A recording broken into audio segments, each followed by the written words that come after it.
정말 넷플릭스의 오징어 게임과 피지컬 100을 너무 재미있게 봤어요. 오징어 게임의 서바이벌 긴장감, 그리고 피지컬 100의 극한의 경쟁에서 오는 몰입감은 정말 대단했죠. 이 두 프로그램은 제가 넷플릭스에서 손꼽아 좋아하는 콘텐츠였어요. 하지만 요리 프로그램은 별로 관심이 없었거든요. 소피아는 넷플릭스에서 몇 차례 화제를 일으켰던 오징어 게임과 피지컬 100의 팬이었습니다. 오징어 게임에서 사람들 간의 심리전과 잔인한 서바이벌 게임이 펼쳐지는 장면에 숨을 멈추며 봤고, 피지컬 100에서 다양한 직업을 가진 참가자들이 몸의 한계를 시험하며 치열하게 싸우는 모습에 깊은 감동을 받았죠. 그때도 느꼈어요. 한국 콘텐츠는 정말 독특하고 새로운 아이디어로 시청자를 몰입시키는 힘이 있다는 것을요. 오징어 게임과 피지컬 100은 단순한 서바이벌을 넘어서 사람들의 본능과 감정에 호소하는 힘이 있었어요. 요즘 넷플릭스에서 또 화제가 되어가고 있는 한국 프로그램이 뜨고 있죠. 요리계급 전쟁,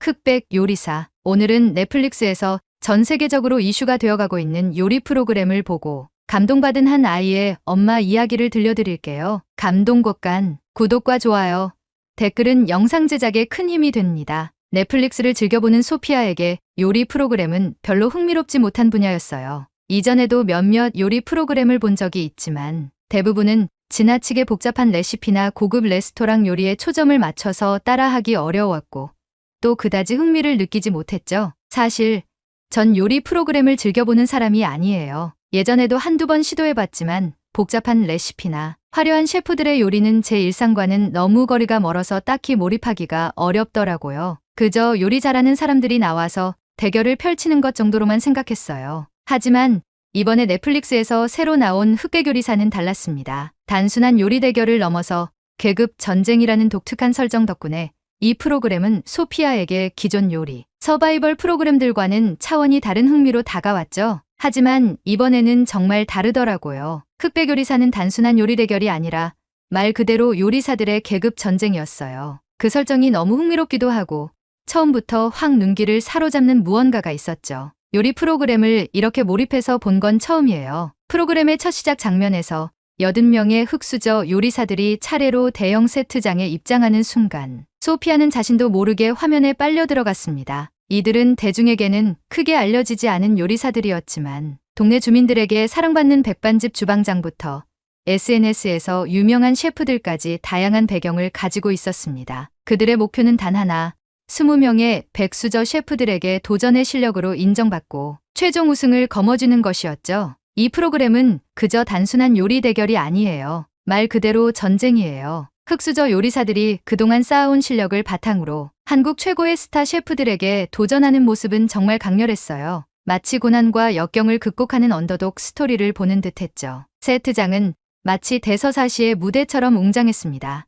요리사들이 각자의 자리에 서고 무거운 음악이 깔리는 가운데 세트장의 불이 서서히 꺼지더니 갑자기 리프트를 타고 등장한 20명의 백수저 셰프들. 이들은 한국에서 이미 잘 알려진 스타 셰프들로 마치 왕처럼 등장하며 흑수저 요리사들을 압도했습니다. 이 장면은 정말 대단했어요. 흑수저 셰프들이 그들을 바라보는 모습에서 긴장감과 경외심이 그대로 느껴졌죠. 백수저 셰프들은 그야말로 왕처럼 등장해서 요리의 절대 권력처럼 보였어요. 소피아는 이 프로그램에서 심사위원으로 나온 안성재 셰프에게 주목했습니다. 한국 최초로 미쉐린 3스타를 받은 셰프로서 그는 요리에 대한 철학과 기준이 매우 높은 인물로 알려져 있었죠. 그의 등장만으로도 이미 프로그램의 무게감이 확실해졌습니다. 경연이 시작되자 80명의 흑수저 요리사들은 각각 자신 있는 요리를 준비해 심사위원 앞에 나섭니다. 하지만 이 프로그램의 가장 큰 특징은 바로 심사위원들이 눈을 가리고 진행하는 블라인드 테스트였죠.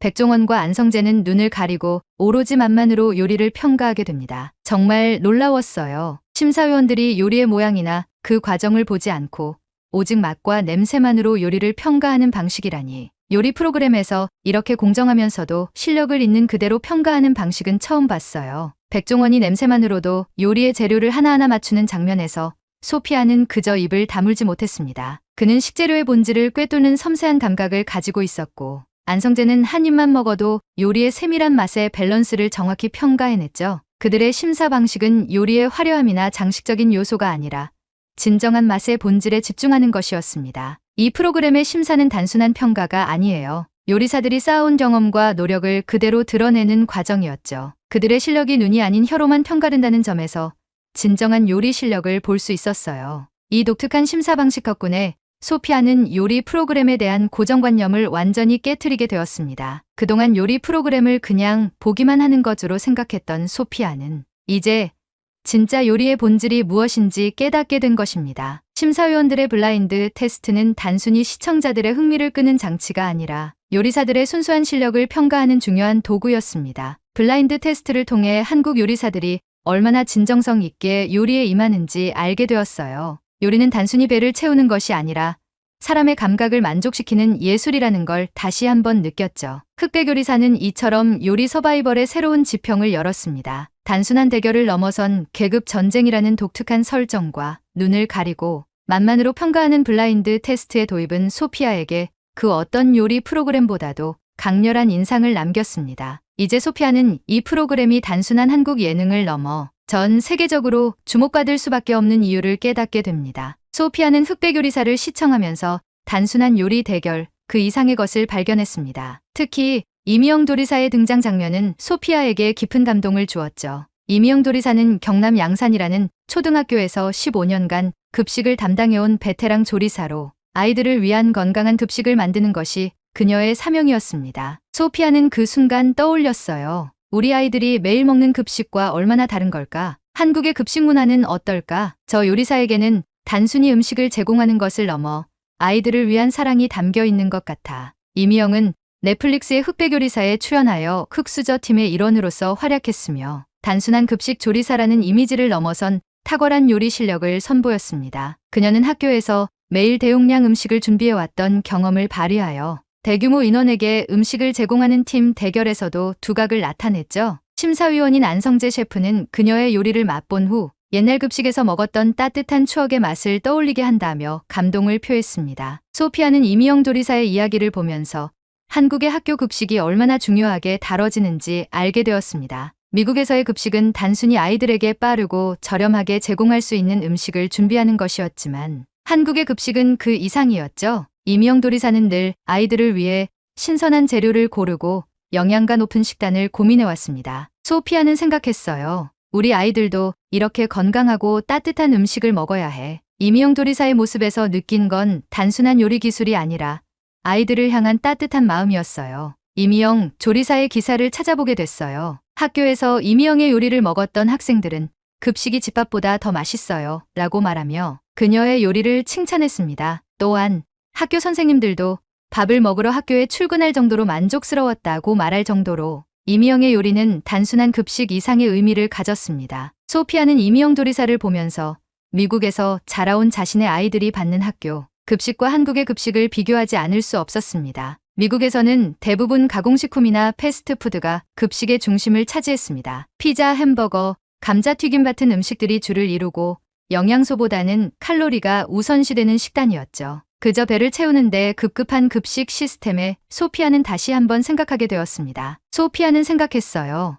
우리 아이들은 정말 건강한 음식을 먹고 있는 걸까? 매일 피자와 햄버거를 먹으면서 자란다면 그들의 건강은 어떻게 될까? 반면 이미영 도리사가 준비했던 급식은 신선한 채소, 단백질, 발효 음식인 김치까지 건강을 고려한 식단이었습니다. 미역국, 잡곡밥, 채소 반찬들이 매일 제공되며 학생들은 자연스럽게 균형 잡힌 영양소를 섭취할 수 있었습니다. 한국의 급식은 그저 배를 채우는 것이 아니라 엄마가 집에서 해주는 집밥과 비슷하게 아이들의 성장과 건강을 최우선으로 한 정성스러운 한 끼였던 것입니다. 우리 아이들도 매일 이런 음식을 먹을 수 있다면 얼마나 좋을까? 소피아는 자신이 그동안 무심코 넘겼던 학교 급식의 중요성에 대해 새롭게 깨달았습니다. 미국에서 제공되는 급식은 건강보다는 편리함에 초점이 맞춰져 있었지만 한국의 급식은 신선하고 건강한 음식을 아이들에게 제공하고 있었습니다. 소피아는 급식을 통해 아이들의 건강을 더 잘 챙길 수 있겠다는 생각이 들기 시작했습니다. 소피아는 프로그램을 보면서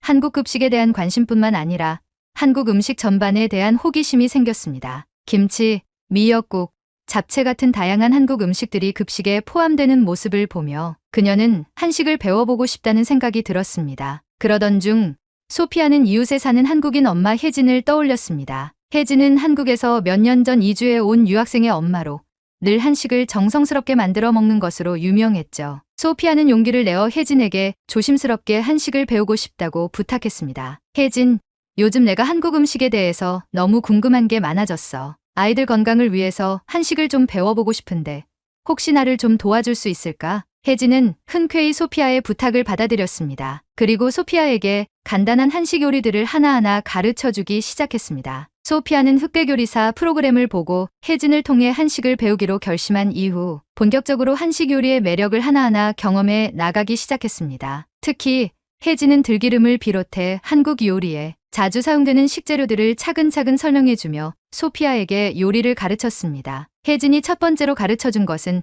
한국에서 자주 쓰이는 들기름에 관한 이야기였습니다. 소피아는 흑백요리사에서 나야 들기름이라는 말이 회자되는 것을 보고 이 들기름이 무엇인지 궁금해졌습니다. 들기름은 한국 요리에서 중요한 향신료로 고소한 향과 함께 음식의 풍미를 더해주는 비밀 재료였죠. 첫날 혜진은 소피아에게 들기름이 무엇인지 알려주었습니다. 들기름은 도대체 뭐야? 혜진은 웃으며 말했습니다. 들기름은 한국 요리에서 정말 중요한 재료야. 특히 나물 요리나 비빔밥 같은 요리에 자주 쓰이지. 고소한 향과 맛을 더해주는 아주 특별한 비밀 재료라고 할 수 있어. 소피아는 향을 맡아보고는 더 큰 관심을 갖게 되었습니다. 미국에서는 주로 올리브 오일이나 버터를 사용하는데 한국 요리에서 이렇게 독특한 향을 내는 기름이 있다는 것이 신기했습니다. 혜진은 소피아에게 들기름 비빔밥을 만들어 주겠다고 했습니다. 밥을 조금 퍼서 그 위에 들기름과 간장을 살짝 뿌린 뒤 구운 나물과 고명을 얹어 비벼 먹는 간단한 요리였죠. 소피아는 들기름이 밥과 나물에 어떻게 어울리는지 호기심 어린 눈으로 지켜봤습니다. 이게 정말 간단한 요리인데도 들기름 하나로 맛의 차원이 완전히 달라져. 이제 직접 먹어봐. 소피아는 한 입을 크게 떠서 먹어보았습니다. 입안 가득 퍼지는 고소한 향과 함께 나물의 신선한 맛이 완벽하게 어우러졌죠. 들기름은 기름이지만 느끼하지 않고 오히려 산뜻하면서도 고소한 풍미가 가득했습니다. 이게 정말 들기름 때문이야? 왜 이렇게 고소하지? 소피아는 눈을 크게 뜨고 놀라움을 표현했습니다. 그녀는 미국에서 맛본 그 어떤 기름도 들기름처럼 고소하고 풍미가 깊지 않았음을 깨달았습니다. 단순히 재료를 비벼 먹는 것이 이렇게 맛있을 줄은 상상도 못했죠. 특히 한국 요리에서 기름이 이렇게 중요한 역할을 하는지에 대한 새로운 시각이 생겼습니다. 와, 이건 정말 놀라워. 이렇게 간단한 요리가 이렇게나 깊은 맛을 낼 수 있다니. 내가 이제부터 아이들에게도 해줄 수 있겠어. 소피아는 들기름 비빔밥을 통해 한국 요리의 진수를 처음으로 맛보게 되었습니다. 그리고 자신이 미국에서 경험하지 못한 새로운 요리 방식에 대한 경외감이 들기 시작했습니다. 들기름 비빔밥에 감동한 소피아는 이후로도 혜진에게 다양한 한식 요리들을 배우기 시작했습니다. 그녀는 미역국, 김밥, 김치볶음밥 같은 전형적인 한식뿐만 아니라 아이들이 좋아할 만한 간단한 간식 요리도 배웠습니다. 혜진은 소피아에게 미역국을 끓이는 법을 알려주며 미역이 얼마나 영양가 높은 음식인지 설명했습니다. 미역은 칼슘과 철분이 풍부해 성장기 아이들에게 매우 좋은 음식이며 한국에서는 생일날 필수 음식으로도 알려져 있다고 했죠. 소피아는 미역국의 진한 국물을 맛보며 그 깊은 감칠맛에 감탄했습니다. 미역국을 아이들에게 해주면 너무 좋을 것 같아. 이건 정말 몸에 좋은 것 같아. 또한 혜진은 소피아에게 김밥을 만드는 방법도 가르쳐 주었습니다. 다양한 채소와 단백질을 김에 싸서 밥과 함께 먹는 김밥은 간단하면서도 영양이 풍부한 음식이었죠. 소피아는 김밥을 말아보며 이렇게 많은 재료를 하나의 음식에 넣을 수 있다는 점에 감탄했습니다. 이건 정말 완벽한 한 끼 식사야. 아이들도 좋아할 것 같아. 소피아는 자신이 배운 한식 요리들을 하나하나 집에서 만들어 보며 아이들에게 더 건강한 음식을 제공할 수 있다는 자신감이 생겼습니다. 그녀는 아이들이 매일 학교에서 먹는 미국 급식 대신 이제 자신이 직접 준비한 건강한 한식 도시락을 챙겨주기로 결심했습니다. 한식에 대한 소피아의 열정은 점점 더 커져만 갔습니다. 그녀는 특히 들기름을 사용한 다양한 요리에 관심을 가지기 시작했죠. 혜진은 들기름으로 할 수 있는 여러 요리를 알려주며 소피아에게 더 많은 요리를 도전하게 했습니다. 혜진은 들기름으로 무친 나물 요리를 보여주었습니다. 특히 고사리와 도라지 같은 한국 나물들은 들기름을 만나면 그 고유의 쌉싸름한 맛이 더욱 부드럽고 고소해졌죠. 소피아는 이런 나물 요리들이 미국에서는 잘 접할 수 없는 독특한 맛임을 알게 되었습니다. 이건 정말 대단해. 들기름이 채소의 맛을 이렇게 부드럽고 고소하게 바꿀 수 있다니. 이건 꼭 우리 아이들에게도 해주고 싶어. 소피아는 혜진과 함께 들기름을 활용한 다양한 요리들을 배우며 한식에 대한 사랑과 열정을 키워갔습니다. 이제 그녀는 자신이 배운 한식을 통해 아이들과 가족 모두가 더 건강하고 영양가 높은 음식을 먹을 수 있는 기회를 갖게 되었음을 느꼈습니다. 소피아는 혜진에게서 배운 한식 요리들을 하나둘씩 집에서 실천해 나갔습니다. 들기름으로 고소한 풍미를 더한 비빔밥, 영양 가득한 미역국, 그리고 간편하면서도 든든한 김밥까지. 처음에는 아이들이 낯설어하지 않을까 걱정도 했지만 소피아의 예상은 보기 좋게 빗나갔습니다. 아이들은 오히려 한식의 다양한 맛을 즐기기 시작했고 특히 김밥을 먹으며 흥미로운 반응을 보였습니다. 엄마, 이건 너무 맛있어. 다른 날 먹던 도시락보다 훨씬 좋아. 소피아의 남편 또한 새로운 음식을 접하며 감탄했습니다. 그는 평소 회사에서 패스트푸드로 끼니를 해결했지만 소피아가 준비한 한식 도시락을 먹고 나서부터는 가볍고도 건강한 한식에 푹 빠지게 되었습니다. 이 김밥은 정말 기름지지 않고도 맛이 풍부해. 우리 가족에게 정말 잘 맞는 음식인 것 같아. 소피아는 이런 반응에 기쁨을 감추지 못했습니다. 한식을 통해 가족의 식탁이 더 건강하게 변화하고 있었고 소피아 자신도 음식을 준비하면서 즐거움을 느끼기 시작했습니다. 이제 소피아는 아이들의 도시락뿐만 아니라 저녁 식사 때도 한식 메뉴를 자주 활용하며 가족 모두가 더 균형 잡힌 식단을 섭취하도록 노력했습니다. 소피아는 한식을 꾸준히 가족의 식단에 도입하면서 가족들의 건강 상태에도 눈에 띄는 변화가 일어났음을 실감했습니다. 아이들은 학교에서 더 활기차고 에너지가 넘쳤고 남편 역시 직장에서 피로를 덜 느끼게 되었다고 했습니다. 특히 소피아 자신도 더 가벼워진 몸과 기분 좋은 소화를 경험하며 한식의 힘을 몸소 느끼고 있었습니다. 아침에 일어나면 몸이 더 가볍게 느껴져. 한식을 먹기 전과는 확실히 다르더라고. 소피아는 이제까지 자신과 가족이 매일 먹던 미국식 패스트푸드가 얼마나 고칼로리였고 건강에 좋지 않았는지 뼈저리게 깨닫게 되었습니다. 반면 한국 음식은 신선한 재료와 균형 잡힌 영양 덕분에 몸에 부담을 주지 않으면서도 포만감이 오래갔습니다. 특히 들기름으로 무친 나물들이 아이들에게는 채소를 즐길 수 있는 좋은 방법이 되었다는 점에 크게 감사했습니다. 아이들은 학교에서 돌아오면 소피아가 준비한 들기름 비빔밥과 김밥을 즐겁게 먹었고 남편은 저녁으로 미역국을 먹으며 이게 정말 몸에 좋은 음식이야 라고 말할 정도로 한식에 푹 빠져 있었습니다. 소피아는 더 많은 한식 요리법을 배우기 위해 혜진에게 다시 도움을 청했습니다. 들기름의 고소한 매력에 푹 빠진 소피아는 이제 더 나아가 한국의 다양한 전통 요리들을 배우고 싶어졌습니다. 특히 김치와 나물 반찬 같은 발효 음식과 채소를 이용한 요리들이 가족에게 꼭 맞는 건강식을 제공할 수 있을 거라고 생각하게 되었습니다. 혜진은 소피아에게 김치 담그는 방법을 가르쳐주며 한국 요리에서 발효 음식의 중요성을 설명했습니다. 김치는 그저 매운 반찬이 아니야. 발효 과정을 거치면서 몸에 좋은 유산균들이 생겨나고 소화에도 도움을 줘. 그래서 많은 한국 사람들이 김치를 매일 먹는 거야. 소피아는 김치의 발효 과정이 프로바이오틱스처럼 몸에 좋은 영향을 줄 수 있다는 사실에 놀랐습니다. 그녀는 김치를 직접 담그기 시작했고 가족이 매일 조금씩이라도 발효 음식을 먹도록 했습니다. 김치의 매운맛이 처음에는 낯설었지만 시간이 지나면서 아이들도 김치의 새콤하고 독특한 맛을 좋아하게 되었습니다. 이제 우리 가족은 매일 한국의 발효 음식을 먹으며 더 건강해지고 있어요. 소피아는 이렇게 한식을 통해 배운 발효 음식의 가치와 들기름의 고소한 맛, 그리고 미역국 같은 영양가 높은 음식들을 꾸준히 실천하며 가족의 건강한 식탁을 지켜나갔습니다. 이제 소피아는 단순히 가족을 위해 한식을 만드는 것에서 더 나아가 한식의 매력을 세계인들과 공유하고 싶다는 새로운 꿈을 꾸기 시작했습니다. 소피아는 미국의 많은 가족들도 자신의 가족처럼 건강한 한식을 통해 더 나은 식습관을 가질 수 있을 것이라고 확신했습니다. 한식은 단순한 음식이 아니에요. 사랑과 정성이 담긴 건강한 식문화예요. 더 많은 사람들이 한식을 경험할 수 있도록 제가 할 수 있는 일을 하고 싶어요. 소피아는 한식 요리법을 배우고 익히며 그 매력을 미국에 널리 알리는 작은 프로젝트를 시작해보고 싶다는 계획을 세웠습니다. 소셜미디어에 자신이 만든 한식 요리들을 공유하고 주변 친구들에게도 한식을 소개하기 시작했죠. 이렇게 소피아는 한식을 통해 가족의 건강과 행복을 지켜낼 뿐만 아니라 그 기쁨을 더 많은 사람들과 나누려는 꿈을 실천해 나가려 합니다. 흑백 요리사에서 시작된 소피아의 한식 여정은 이제 그녀와 가족의 일상을 넘어 주변 사람들에게까지 긍정적인 영향을 미치는 새로운 미식 모험으로 이어질 것 같아요. 한국의 음식은 단순히 배를 채우는 것을 넘어서